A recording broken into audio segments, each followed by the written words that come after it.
Seperti itu adik-adik sekalian. Nah, ini adalah pertanyaannya adik-adik sekalian. Ada yang bisa menyampaikan kembali di sini, apa sih elemen komunikasi? Terus kemudian elemen komunikasi kan terdiri dari source, message, ada channel, ada receiver gitu. Apa sih 5 kriteria pesan yang baik? Dan itu pun sudah adik-adik lakukan ya waktu kuliah minggu lalu. Terus kemudian pertanyaan yang kedua, tahapan PIO itu apa saja? Terus kemudian apa yang diperlukan dalam melakukan konseling supaya tercapai tujuan konseling yang baik untuk individu ataupun untuk masyarakat. Silakan, ini kan review ya, jadi silakan di flashback kembali. Mohon maaf Bu Maya, ini untuk slide-nya belum geser, masih di slide awal. Bisa ya? Ya sudah, saya stop share ya. Yang lain sama dengan Mbak Amalia Sekar atau enggak? Sama ya? Sama Bu. Oh iya ya. Soalnya yang di kampus ini sudah berubah. Ini sudah berubah. Ya, saya stop share ya. Ini mungkin kendala pada Zoom-nya. Sebentar. Nah ya kok bisa ya? Padahal di kampus itu sudah ini. Jaringan ya? Walah.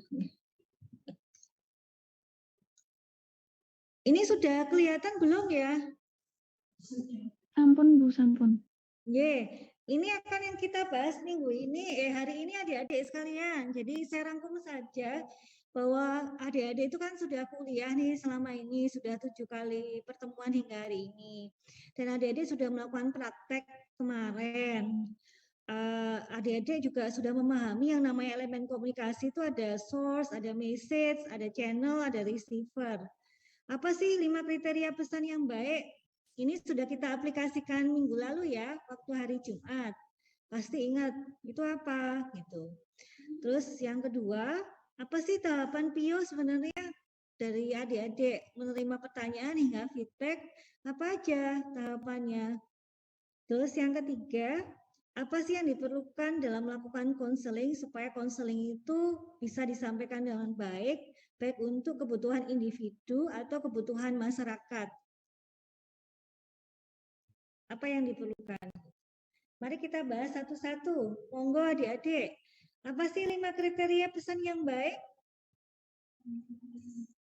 Yang kemarin itu sudah dinilai temennya yang katanya baik semua itu loh.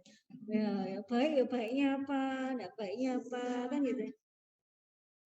Gimana? Silakan.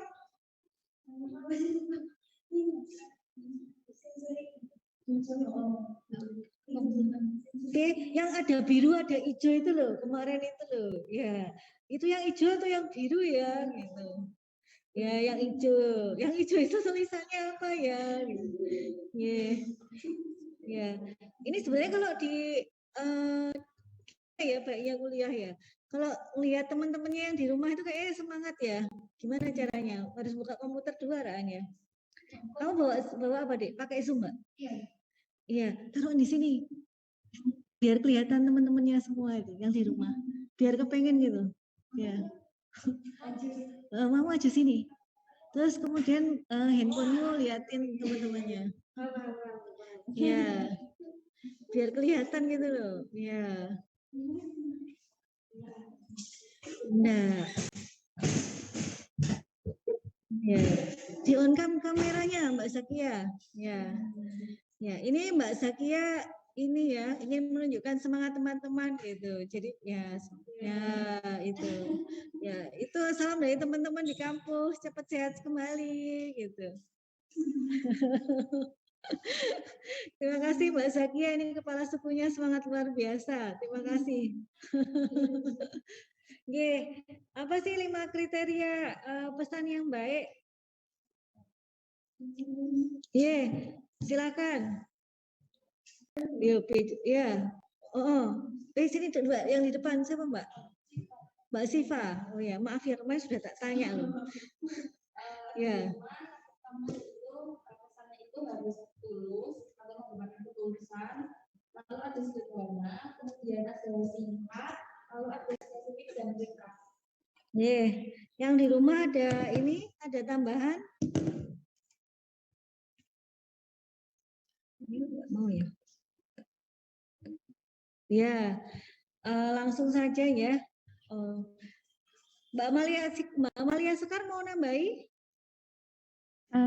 Kurang lebih sama seperti yang di PPT itu, Bu. Iya, maaf ya, saya terlalu cepat ya Iya. menampilkannya ya. Nggak apa. Gitu ya. Ya nanti lain kali tidak cepat-cepat lah nih. Jadi kurang lebih seperti ini adik-adik. Nanti rencananya sih ujian akan ada, saya usahakan ada tulis, ada oral gitu ya. Ya, seperti itu. Sehingga adik-adik juga akan lebih terbiasa lah. Lebih terbiasa terkait dengan apa namanya, cara penyampaian pesan yang baik. Baik bahasa verbal ataupun bahasa yang non verbal. Seperti itu adik-adik sekalian. Nah, ini adalah nanti kalau adik-adik menyampaikan pesan, kita juga punya waktunya juga nggak panjang ya. Gitu. Jadi sekitar 1 sampai 2 menit saja dalam menyampaikan feedback. Ya. Nanti waktu ujian kita langsung pada feedback saja seperti itu ya. Cuman adik-adik nanti harus tahu sebenarnya kalau kita mau mulai harus dari greeting gitu. Ya. Seperti itu. Jadi nanti adik-adik dalam menyampaikan pesan atau konseling itu harus nampak kalau tulus ya, gitu. Terus meskipun waktunya adalah 1 sampai 2 menit saja, tapi harus terlihat itu tulus, sederhana, singkat, spesifik dan ada summary-nya, kurang lebih seperti itu. Nah, nanti akan adik-adik lakukan juga waktu praktikum ini, akan dinilai oleh kakak-kakak asisten dan juga dosen waktu praktikum. Dan waktu praktikum nanti ada memang PIO, adik-adik akan ada praktek berinteraksi gitu nih. Nanti kita lihat sejauh mana diperkenankannya. Kami itu tahun berapa itu pakai taman cerdas gitu nih. Kita kan ada kerjasama sama taman cerdas di sini. Cuman permasalahannya itu boleh nggak dibuka umum kayak gitu ya. Nah ini kan buka tutup masalah COVID ini loh, kita tidak tahu sejauh mana. Ya. Terus kemudian nanti juga adik-adik akan belajar tentang rekonsiliasi pengobatan waktu PIO. Ya. Tapi untuk kita ujian enggak ya seperti yang prakteknya pesan yang baik ini adalah seperti waktu kita praktek hari Jumat yang lalu, itu kan sudah ada penilaian dari teman-temannya, nah itu jadikan itu menjadi feedback adik-adik. Nanti waktu ujian yang akan menilai adalah saya secara langsung. Seperti itu adik-adik sekalian, paham ya? Terus kemudian tahapan PIO adik-adik sekalian, adik-adik nanti akan mendapatkan pertanyaan ya. Pertanyaannya nanti tertulis gitu waktu ujian. Terus kemudian adik-adik akan mengisi dokumentasi. Dalam mengisi dokumentasi itu ada 2 dokumen ya. Ada dokumen PIO dan dokumen konseling yang dimana adik-adik tahu bedanya masing-masing itu apa. Terus kemudian adik-adik akan melakukan klasifikasi pertanyaan dan penanya dan juga mengisi informasi latar belakang pasien, sejarah pengobatan, sejarah penyakit seperti itu berdasarkan studi kasus yang diberikan untuk diisikan di dokumentasi. Ya, seperti itu adik-adik. Dan adik-adik nanti akan diberikan waktu untuk penelusuran literatur. Waktu penelusuran literatur kurang lebih sekitar 20 menit. Dan itu rasanya sudah 2 kali lebih panjang daripada waktu OSC. Kalau waktu OSC itu adalah 10 menit adik-adik sekalian. Jadi memang standar nasional Anda mencari literatur itu biasanya 10 menit sesuai dengan ujian. Dalam standar nasional artinya adalah untuk ujian OSC. Jadi untuk ujian OSC itu 10 menit, nanti waktu ujian adalah sekitar 20 menit lah. Demikian adik-adik sekalian. Jadi nanti adik-adik harus bisa membreakdown apa sih yang merupakan PICO ya. Ada population, ada intervention, terus kemudian ada comparison, ataupun outcome. Atau adik-adik menggunakan PICO yang lain. Yaitu PICO yang lain apa sih?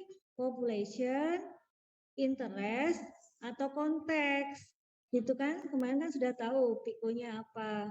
Kalau tidak jelas nanti saya akan terangkan lagi. Nah, dari piko itu adik-adik kan bisa menentukan, oh keywordnya ini, gitu ya. Dari keywordnya itu adik-adik akan lebih cepat untuk menelusuri. Jadi kemarin kan sudah sempat kan menelusuri berapa menit. Dalam waktu 1 sampai 2 menit langsung kelihatan kan gitu ya. Nah, adik-adik juga punya pengalaman kemarin. Sebelum adik-adik bisa membreakdown Pico dan keyword seperti itu, ketemu berapa? 10 menit belum ketemu, setengah jam gitu ya. Kita harusnya kuliah Pio cuma 1 jam jadi 2 jam ya kemarin ya. Cari setengah jam itu enggak ketemu apa-apa. Jadi yang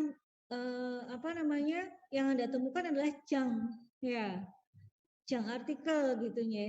Nah, jang itu kita bilang sampah. Sesuatu artikel yang tidak kredibel gitu ya. Nah, begitu adik-adik memasukkan keyword yang seperti itu, terus kemudian adik-adik mau langsung apa? Kalau mau yang referensi primer, langsung bisa ditambahkan. Mau apa? RCT, systematical review, atau apa, atau meta analisis, seperti itu. Cuman kalau umumnya kemarin ada pertanyaan juga, kalau pakai yang tersier gimana? Boleh. Kalau yang tersier langsung aja ditembak. Mau pakai Kemenkes boleh, WHO boleh, CDC boleh. Jadi kita lihat pakai lembaga-lembaga yang kredibel, ya. Itu akan lebih mempercepat adik-adik. Nah, begitu adik-adik punya pengalaman yang membreakdown keyword berdasarkan Pico kemarin, adik-adik langsung kan dalam waktu 1 menit udah dapat. Punya 4 menit untuk membaca. Ya, kemarin kan. Jadi ternyata dalam waktu 5 menit keren sekali langsung ketemu. Jadi waktu 20 menit jadinya adalah panjang. Ya. Nah, sebelumnya adik-adik merasa 10 menit gimana caranya? Ternyata dalam waktu 5 menit adik-adik dari searching kemudian membaca dan sampai bisa memberikan feedback ya kan kemarin itu ya. Ternyata cepat sekali gitu.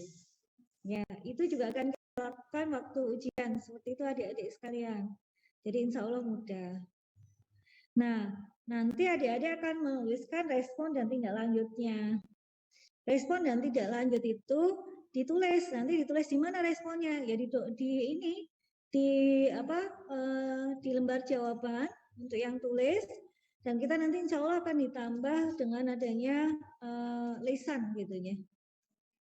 Untuk menyampaikan jawaban supaya kita bisa menilai adik-adik sejauh mana. Seperti itu kurang lebih adik-adik, ini tahapan PIO dan itu akan adik-adik terapkan untuk ujian. Sampai di sini ada pertanyaan dulu. Mungkin kelamaan Bu, 20 menit, langsung aja 10 menit boleh. Seperti itu, biar bisa merasakan OSCE itu apa sih gitu ya. Yeah. Seperti itu adik-adik sekalian. Ya, ada pertanyaan dulu, masukan, ada yang bingung tentang searching juga boleh. Dan kita juga ujiannya kan sekitar bulan April atau Mei kan. Nah, selama bulan April ya kan sudah mulai praktikum tuh. Ya, saya sampaikan pada bulan April awal adik-adik sudah mulai praktikum. Dan dalam praktikum itu adik-adik akan diasah kemampuan untuk searching. Jadi praktikum itu adik-adik akan searching, cari referensi, membuat media edukasi. Dan nanti adik-adik juga akan memberikan edukasi ke masyarakat. Entah nanti medianya apa, nanti tergantung ya. Apakah kita bisa masyarakat langsung atau bisa melalui Zoom atau Google Form atau apa. Nanti tergantung dari kebijakan kampus. Intinya adalah media yang adik-adik buat itu akan disampaikan kepada masyarakat seperti itu. Nah, masyarakatnya entah nanti mahasiswa, pegawai, ibu dan wanita atau ibu-ibu PKK gitu ya, masyarakat sekitar kampus itu tergantung nanti kebijakan yang diperkenankan dari pihak kampus seperti apa. Ya. Seperti itu adik-adik sekalian. Dan nanti karena kita ujiannya bulan April atau bulan Mei, insya Allah adik-adik kemampuan untuk searching juga semakin baik. Ya, jadi insya Allah mudah bagi adik-adik semuanya. Ya. Dan nanti pun jika kalau umpamanya waktu praktikum PIO, nanti kita ada kuesioner yang harus adik-adik sebarkan kepada yang masyarakat yang adik-adik edukasi. Jadi masyarakat itu akan memberikan penilaian kepada adik-adik, materi yang disampaikan mengena enggak, dipahami enggak oleh mereka, seperti itu. Nanti akan ada penilaian dari masyarakat untuk Anda. Ya, seperti itu. Ya, terus kemudian adik-adik kan edukasinya dengan berbagai media edukasi. Adik-adik juga akan melihat penilaian masyarakat. Sebenarnya dari media edukasi yang adik-adik buat dengan tema yang sama, kita lihat, kita usahakan temanya ada yang sama, ada yang berbeda. Pada tema yang sama, itu akan melihat sebenarnya media edukasi mana sih yang dianggap efektif oleh masyarakat. Gitu. Kurang lebih seperti itu bayangannya untuk praktikum PIO. Yeah. Ya, jadi adik-adik akan punya pengalaman yang banyak ya waktu praktikum PIO, sehingga adik-adik sekalian insya Allah mudah lah untuk searchingnya. Pengalaman untuk searching juga semakin banyak. Seperti itu adik-adik sekalian, ada pertanyaan sampai di sini? Gimana Mbak Sakia? Oh. Sinyalnya hilang dulu. Oh, ada kok di sini. Ya. Terima kasih Mbak Satya. Nggak ada pertanyaan yang di rumah? Oh ya, Mbak Satya mau bertanya. Silakan Mbak Satya. Kita praktiknya itu searching lagi sama membaca edukasi. Coba nanti ada rekonsiliasi dan sebagainya, ada tambahan lah. Media edukasi kayak gitu. Ya, media edukasi kan macam-macam nanti. Berarti itu nanti langsung ke masyarakat gitu. Iya, nanti kurang lebih adik-adik akan diberi kesempatan untuk, kan nanti ada asistensi, nggak usah dipikir gimana. Kan kalau online berarti gitu. Hah? Kalau nggak bisa online. Praktikumnya juga hibrid toh, praktikumnya katanya luring. Tapi kalau nggak bisa ke masyarakat berarti? Ya berarti ya luring, gimana? Ya saya harus bagaimana? Iya. Jadi ini untuk praktikum ditanya sama Mbak Sakia, kalau luring apa enggak kan gitu ya. Sebenarnya saya juga enggak bisa menjawab. Kalau desain kami dulu tuh pernah luring, tiba-tiba enggak boleh. Tahun kemarin juga gitu. Kita sudah mendesain luring dan daring. Ternyata fully daring. Gitu, karena sekali lagi ini kan kita dalam posisi adaptasi new normal COVID gitu intinya ya, dan benar-benar kita merasakan masuk, jadi kita harus benar-benar melihat gitu nih. Jadi kemarin itu juga dari pihak, jadi untuk pengenalan mahasiswa baru apoteker itu kan memang harus ada kegiatan pengabdian, dan pengabdiannya juga PIO seperti ini. Jadi ada masyarakat kita menggunakan ibu-ibu PKK. Ada yang boleh, ada yang enggak boleh. Jadi ada yang luring, ada yang daring. Jadi jawabannya akhirnya apakah itu luring sama daring? Saya enggak tahu gitu. Saya tidak tahu adik-adik sekalian. Jadi ya kita dinamis saja. Contohnya aja kita mau hari ini kuliah, semua semangat luring, nah tiba-tiba ada yang batuk, masa nggak boleh ikut Zoom kan diperkenankan, gitu kan. Ya sama aja lah kita dalam kondisi new normal COVID-19. Jadi yang penting sebenarnya tujuan pembelajaran tercapai, tapi yang penting lagi di atas semua itu adalah kesehatan adik-adik. Ya, itu saja.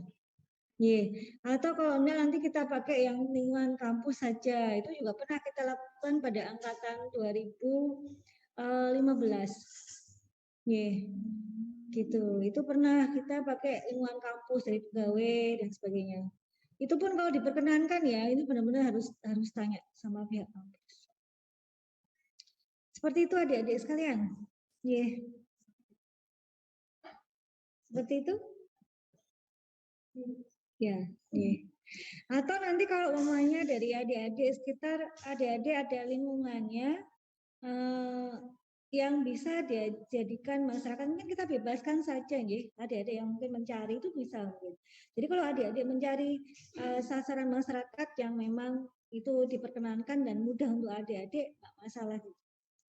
Ya mungkin teman-temannya atau apa gitu kan, yang non kesehatan itu kan bisa juga ya. Ya, seperti itu adik-adik.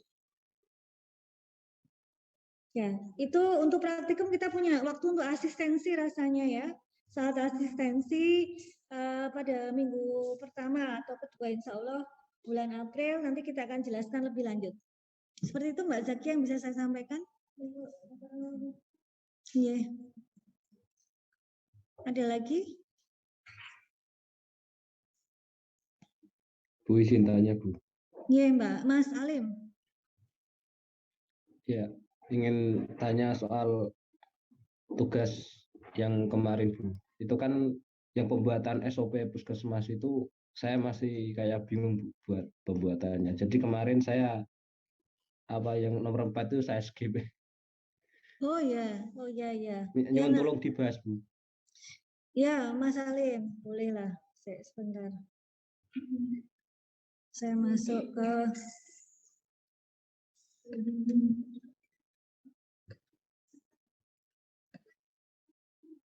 kalau ini tak selesaikan dulu boleh nggak sih? Atau masuk ke sini ya bolehlah. Ini punya waktu jam berapa? Kita kuliah apa nih? Kuliah apa kita? Bio. Praktikum Bio 2022. Itu tugas apa ya?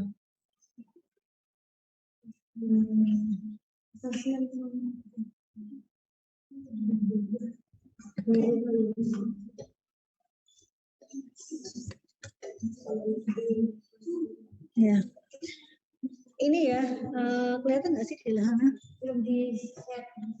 Ya, ini kita buat aja dulu.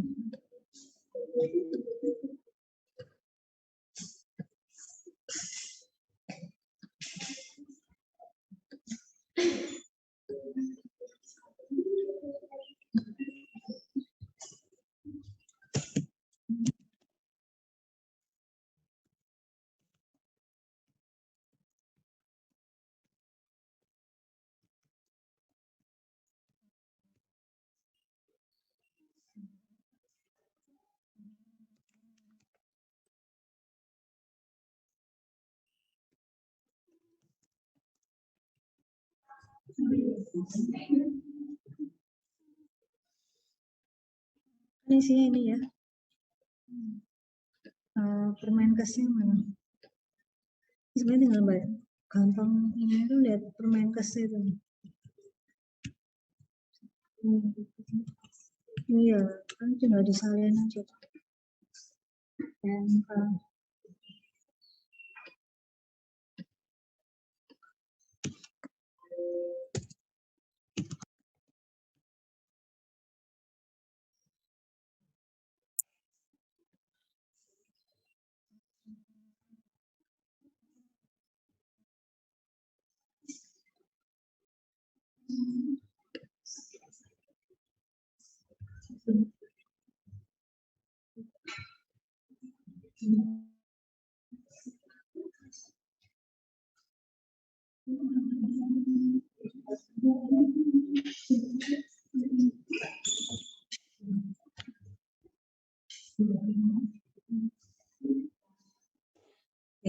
Oke.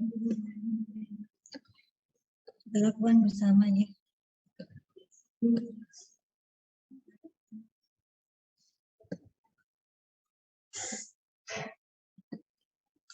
Oke, adik-adik sekalian, izin saya share screen ya. Oke, yang saya share screen pertama kelihatan nggak ya? Kelihatan nggak ini? Kelihatan ya. Oke, ini adik-adik sekalian yang saya sampaikan di sini, ya. Itu adalah Permenkes adik-adik. Ini untuk yang Permenkes yang di apotek ya, yaitu Permenkes tahun 72 tahun 2016. Kenapa saya SOP itu sebenarnya ada referensinya. Ada referensi yang mendasarinya apa. Terus kemudian bisa disesuaikan dengan aturan di tempat kita bekerja. Intinya seperti itu. Nah ini yang mudah saja. Kenapa saya berikan konseling? Sebenarnya semua jawaban itu sudah ada di Permenkes nomor 72, 73, dan 74. Ya, itu sudah ada di sana. Contohnya di sini adalah konseling ya. Tujuan konseling itu apa sih? Gitu ya. Tujuan konseling itu ada di sini. Ya tinggal disalin aja tuh. Ya, tujuan konseling itu apa gitu. Atau kita bilangnya kalau ada tujuan secara umum ya tujuannya ini, tujuan umum. Kalau ada tujuan khusus ya masukkan aja di sini. Seperti itu adik-adik sekalian. Nah ini nanti tinggal dipindah. Dipindah kemana? Mari saya izin stop share ya. Dipindah kemana? Share screen. Seperti ini adik-adik, izin saya tunjukkan. SOP itu kan seperti ini ya, adik-adik sekalian. Ya, SOP kan seperti ini ya. Isinya ada tujuan, ada penanggung jawab, ada prosedur gitu ya. Paham toh? Nah, kalau atasnya ya harus ada standar prosedur operasional. Tentang apa? Konseling, PIO atau apa gitu. Terus nama sarannya tinggal ditulis saja. Adik-adik kalau rumah sakit ya rumah sakit apa? Rumah sakit WNS, rumah sakit ABCD gitu. Nah, ini tinggal diisi aja toh. Nah, tujuannya apa? Ya itu enggak tujuannya kita masukkan. Nah, tujuannya apa? Kecilkan aja ya, 12. Gitu. Tujuannya tinggal dimasukkan aja. Tujuannya apa?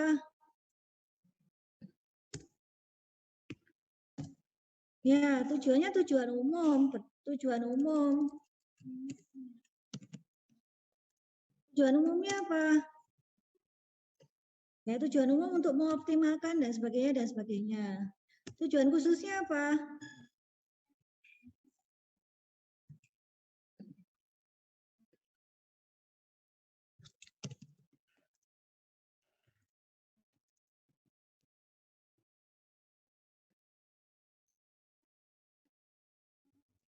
Kan tinggal seperti itu aja toh. Ya, paham sampai di sini? Ya, ya. Paham Bu. Paham. Nah, terus kemudian ya nanti tinggal disesuaikan aja kalau ya rumah sakit apa yang mau apa gitu ya.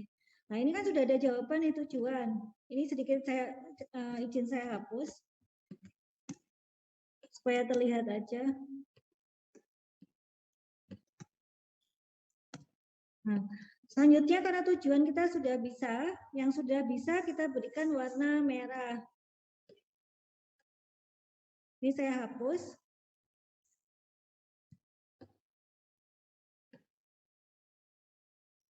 Nah, penanggung jawabnya siapa? Nah, penanggung jawabnya ya apoteker no. Kan gitu ya. Penanggung jawabnya siapa? Bisa direktur, bisa apoteker, bisa gitu ya. Kalau itu permasalahan manajemen dan sebagainya, pemusnahan dan sebagainya, penanggung jawabnya mungkin direktur atau apa gitu ya, direktur rumah sakit. Nah, kalau PIO konselingnya farmasi ya, yang penanggung jawab ya mungkin apoteker ya, apoteker penanggung jawab. Kalau rumah sakit apa sih instalasi farmasi gitu. Kalau rumah sakit ya kepala instalasi boleh. Atau kepala PIO juga boleh, terserah. Struktur organisasinya seperti apa kan? Tergantung struktur organisasi. Kalau di apotek apa? Apoteker penanggung jawab apotek.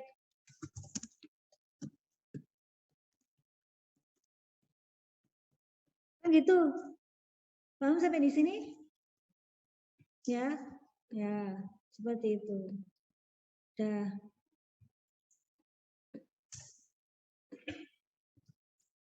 Terus karena kita sudah paham, maka kita masuk ke yang selanjutnya.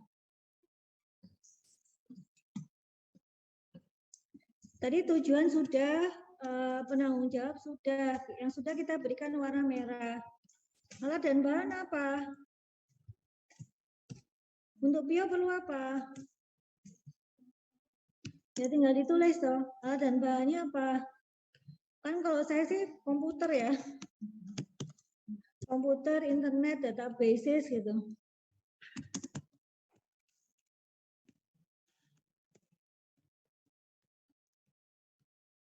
komputer yang beserta jaringan internet ya.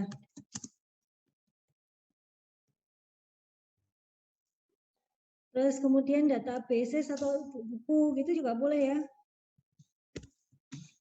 Apa buku gitu. Itu e-book gitu, bolehlah atau apa. Mau database yang berlangganan. Kan ada database itu kadang perlu berlangganan ya. Seperti database untuk reference. Jadi kita bisa kalau umumnya ada tulisan seperti ini, maka kita bisa mengajukan ke pihak rumah sakit, gitu ya. Kalau dia ada anggaran, contohnya UNS itu kan ada anggaran. Berarti kan kita punya apa perpustakaan yang berlangganan database ini. Jadi adik-adik bisa menggunakan punya yang UNS. Kalau nanti adik-adik bekerja di rumah sakit UNS, ya bisa menggunakan database punya yang UNS kan gitu. Karena yang membeli UNS. Nah, kalau namanya adik-adik sudah, itu kan diakses pakai SSO. Nah, begitu adik-adik nanti sudah tidak menjadi mahasiswa, kan nggak bisa itu mengakses. Kan gitu ya. Kan itu open source untuk UNS. Nanti di rumah sakit juga seperti itu ya. Kalau memerlukan ya silakan untuk rumah sakit untuk mengajukan. Jadi adanya SOP ini nanti untuk standar akreditasi itu diperlukan dan ini untuk pengajuan adik-adik. Seperti itu. Kalau tidak ada anggaran ya gunakan yang gratis seperti itu ya. Ya sudah, ini apa? Alat tulis gitu apa? Ya, bolehlah alat tulis. Terus kemudian dokumentasi ya.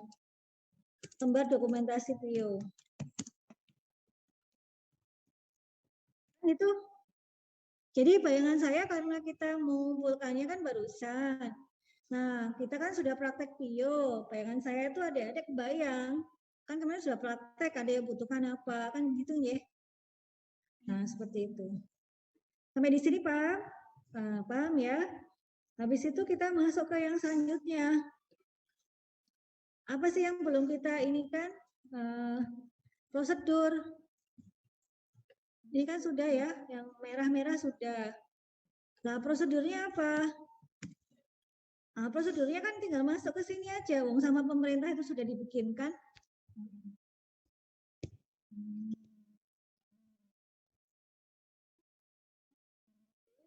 Kegiatan dan konseling meliputi apa?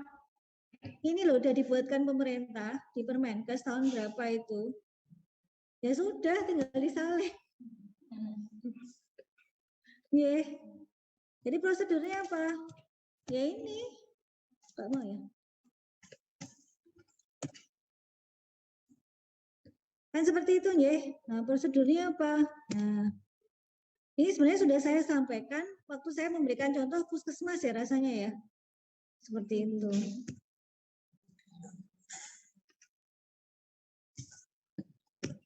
Nah, kemarin itu kan ini kalau di rumah sakit ya. Kalau di rumah sakit kan kepala instalasi harus hanya bisa melayani obat yang keluar dari rumah sakit. Jadi bentuknya resep. Kalau suami dikasih rumah sakit tidak diperkenankan. Karena izinnya bukan izinnya izin instalasi rumah sakit ya. Nah, kalau nanti di apotek itu ada pasien rawat jalan atau pasien yang suami dikasih. Jadi 3' question ini bisa ditambahkan apa? Bisa ditambahkan dengan apa? S method mungkin. Bisa. Kan kita sudah latihan. Kalau yang di apotek bisa 3' question sama S method. Seperti itu adik-adik sekalian. Paham sampai di sini? Ya. Nah, prosedur ini prosedur konseling seperti ini. Terus kemudian ada lagi ada catatan di sini, ada tambahan untuk referensi gitu ya. Referensinya apa? Ya ditulis saja referensinya apa? Apa aja boleh. Pakai Permenkes nomor berapa? 72 atau 73 atau 74 gitu ya. Tahun 2016 gitu. Kan bisa. Udah jadi. Nah, sekarang ada mungkin yang menjadi pertanyaan di sini adalah yang ini.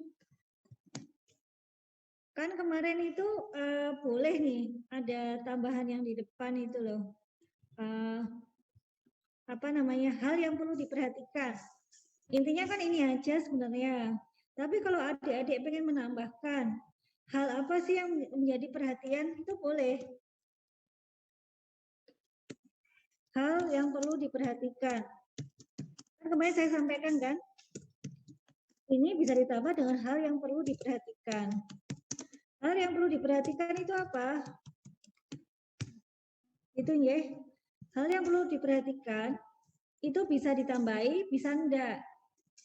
Apa hal yang perlu diperhatikan? Nah, di dalam Permenkes ini bilang hal yang perlu diperhatikan adalah kriteria pasien yang diprioritaskan untuk konseling. Nah, ini ada sarana dan peralatan aja sudah ada kok ini. Nah, sorry ya tadi. Ini kita lihat dulu. Nah, ini cintanya adik-adik sekalian. Untuk sarana dan peralatan, itu pun selain yang kita buat tadi, reng-rengan, ini di Permenkes juga sudah ada. Paling tidak ada ruangan tempat konseling dan alat bantu konseling. Itu sudah ada di Permenkes.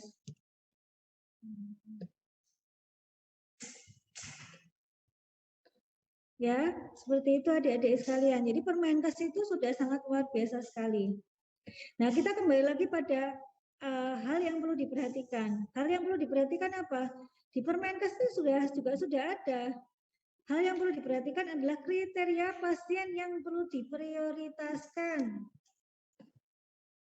Hal yang perlu diperhatikan untuk kriteria pasien yang diprioritaskan untuk konseling. Nah, ini kan ada banyak.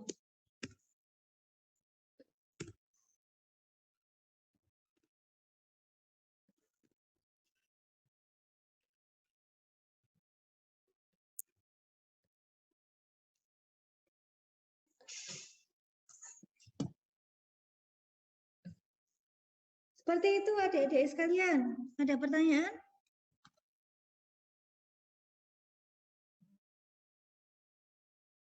Nanti kalau PIO agak beda sendiri ya. Kalau konseling kan khusus pasien nih.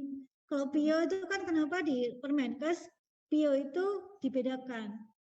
PIO itu untuk apa namanya, bisa untuk pasien, bisa untuk profesi lain. Karena itu kriterianya kan berbeda.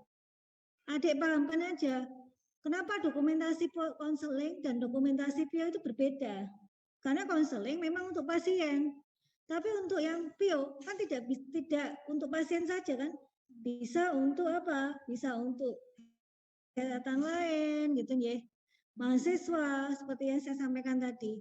Kalau yang di Sutomo yang banyak memanfaatkan PIO itu mahasiswa malahan, mahasiswa PPDS, ya dokter muda, residen perawat, residen bidan gitu. Seperti itu adik-adik sekalian. Itu bisa. Sampai di sini ada pertanyaan? Paham? Apapun jelas Bu, terima kasih. Sama-sama Mas Salim dan adik-adik sekalian. Izin saya stop share ya. Kita masuk ke lagi yang untuk review, untuk persiapan ujian.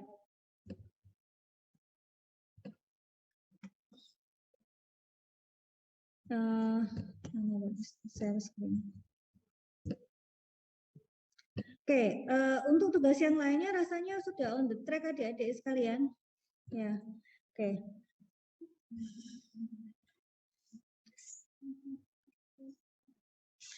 Oke, saya masuk ke sini ya, karena waktunya tinggal 2 menit, ruangannya juga mau dipakai. Jadi nanti adik-adik kurang lebih seperti itu untuk ujiannya.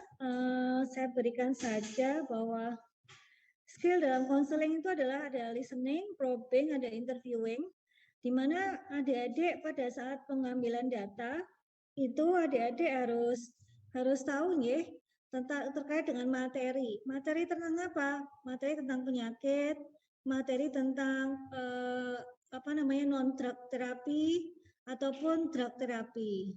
Kemudian adik-adik akan punya kemarin apa sih? Materi tentang komunikasi gitu ya. Nah, yang kemarin seperti itu yang harus adik-adik kuasai Dan ini untuk checklist konseling kurang lebih seperti ini. Nanti untuk ujian mungkin bisa saya tanyakan ya tentang prosedur tadi, terus juga checklist konseling ini. Jadi prosedur SOP tadi mungkin saya bisa tanyakan waktu ujian. Terus kemudian ada checklist konseling. Terus kemudian untuk checklist konseling adik-adik harus tahu harus ada greeting dulu. Jadi waktu pembukaan adalah dimulai dari greeting. Terus kemudian adik-adik menggali informasi, itu pembukaan. Terus waktu isi, adik-adik tinggal nanti isinya apa? Isi yang hasil respon adik-adik, kurang lebih seperti itu. Nah nanti untuk ujian lesan, karena ujian lesannya kita tidak mulai dari penggalian data, nanti adik-adik bisa mulai seperti ini ya. Selamat siang Ibu, gitu. Terima kasih sudah menunggu.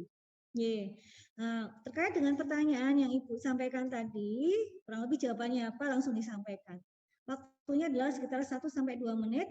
Dimulai tadi sekitar ada sedikit greeting lah. Greetingnya ya tentu berbeda ya. Greeting untuk memulai menjawab pertanyaan.